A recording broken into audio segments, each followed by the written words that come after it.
И снова здравствуйте, мои уважаемые зрители. На дворе у нас продолжается 14 марта и традиционно второй материал — это сводка, что у нас произошло за вчера, за ночь, ну вернее за поздний вчерашний вечер, за ночь и за сегодняшнее утро. Ну из того, что я естественно успел на сейчас собрать. И прежде чем перейти непосредственно к сводке, хочу сразу отметить, вы знаете, за последние дни сводки Генштаба ВСУ очень сильно изменились. Они все больше и больше напоминают сводки Геббельса времен конца 43-44 годов, когда враг, конечно, постоянно отбивается, его постоянно контратакуют, он несет потери, моральный дух противника, конечно, слаб. Но тем не менее части вермахта, которые всегда побеждают во всех сражениях, они почему-то все время откатывались на запад.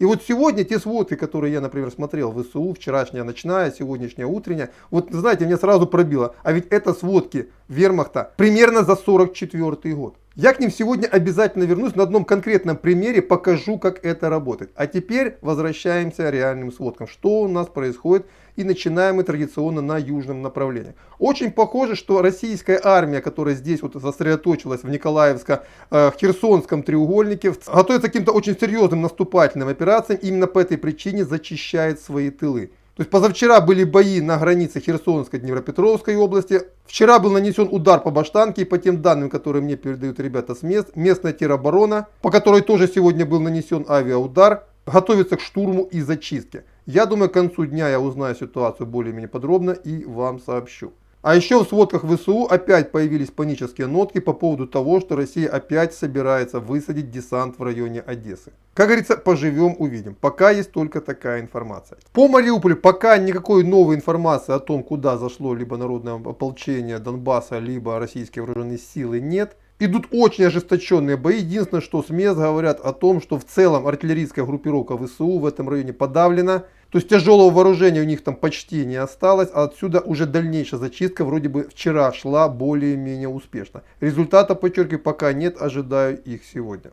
Теперь переходим на Запорожско-Донецкое направление. Ну, то, что я сказал в вечернем обзоре, сегодня подтвердил Коношенков, пресс-служба Министерства обороны Российской Федерации, что российские войска и народная милиция ДНР начала глубоко охватывать Угледар справа, то есть зашла уже на север, и очевидно направление Курахово, в районе которого я ожидаю российские войска сегодня уже к концу дня. То есть, вероятнее всего, само Курахово сегодня брать никто не будет. Но, тем не менее, на дальние подступы к Курахову сегодня могут уже российские войска выйти. Кстати, также появились сообщения о том, что регулярные части вооруженных сил Российской Федерации замечены в Донецке. И я абсолютно не исключаю еще рассекающего удара в районе Авдеевки и Ясиноватая. Потому что именно здесь сегодня очень усиленно работает российская авиация и артиллерия.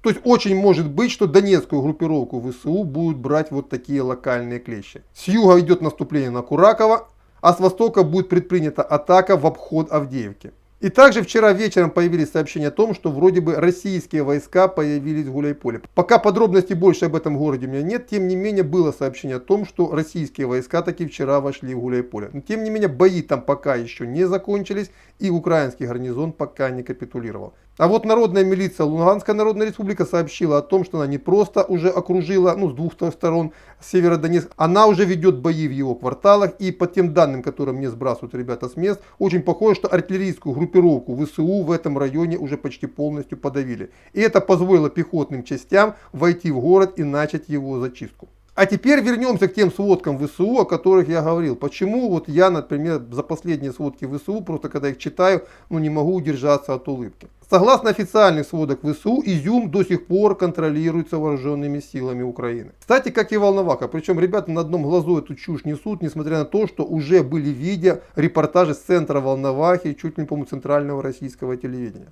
Тем не менее, согласно официальных сводок ВСУ, там все пока еще ВСУ, только на окраины зашли противники, и там еще идут бои. Ну и понятно, что Мариуполь только чуть-чуть окружен, и даже официальный военный попугай Зеленского Арестович начинает говорить: вы что там, идиоты? Наступать 200 или 300 километров от Запорожья на Мариуполь, это же самоубийство. Неужели у Зеленского действительно верят, что там вокруг Мариуполя только тоненькое кольцо окружения, а фронт не откатился на 100 с лишним километров на север?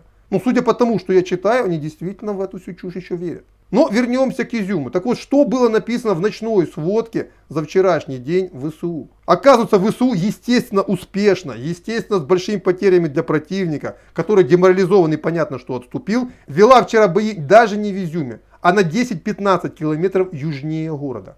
То есть вы понимаете смысл того, что написано. И вот как тут не сравнить вот эти все сводки с той геббельсовской пропагандой, которой скармливали жителям Германии на протяжении конца 43-44 годов. А потом они же жителям Германии сообщили, что, ребята, враг у ворот. И нужно брать всем в руки оружие и идти ее защищать. И ровно то же самое, те же самые нотки я вчера услышал в сообщении Арестовича. Ссылку на этот его, не панический, скорее всего, знаете, предрешенный материал мне скинули мои уважаемые зрители. Говорят: Юр, посмотри, ты вчера писал про Нехту, вот смотри, теперь Арестович поет в одну дуду о том, что проиграли информационную борьбу. Вернее, не проиграли, что мы устали, я понимаю, что вы устали, надо сплотиться, надо еще один рывок и так далее.